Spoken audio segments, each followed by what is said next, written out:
আমি এটা তৈরি করেছি প্রায় 2018 সাল থেকে, কিন্তু 5 তারিখের পর দিন থেকে আমি রেগুলারই প্রত্যেকটা প্রোগ্রামে এই ধানের পোশাক পরি।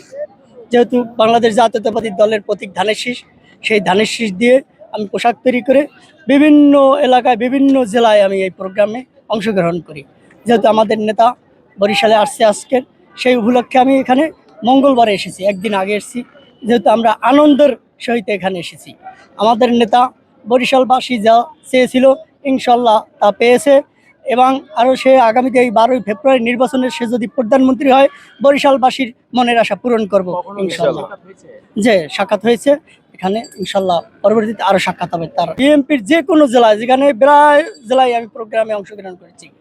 ঢাকা 300 ফিটে ছিলাম, এয়ারপোর্টে ছিলাম, এরপরে গুলশানে ছিলাম, পটুয়াখালী ছিলাম, এই বরিশালে কয়েকবার ছিলাম, বাউফলে একবার ছিলাম, তারপরে দুমকিতে ছিলাম, বাকেরগঞ্জ ছিলাম।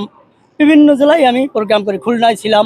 গরম তো অবশ্যই লাগবে, তার কারণ দলকে যারা ভালোবাসে, যারা বিএনপিকে ভালোবাসে, তারা গরমের কোনো কিছু মনে করে না। যেহেতু বাংলাদেশ জাতীয়তাবাদী দলের ধানের শীষ, সেই ধান দিয়েই আমি পোশাক তৈরি করেছি এবং সেই পোশাক নিয়েই আমি এই রাজপথে আছি। দীর্ঘ 17টি বছর আন্দোলন সংগ্রামে আমি অংশগ্রহণ করেছি।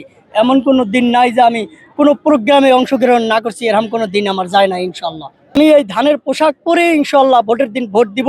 আমার এলাকায় গ্রাম রাজাখালী, শ্রীরামপুর ইউনিয়ন, দুমকি থানা, আমি সেখানেই ভোট দেবো ইনশাল্লাহ। ধানের ড্রেস পরে আমি ভোট দেবো হবে ইনশাআল্লাহ।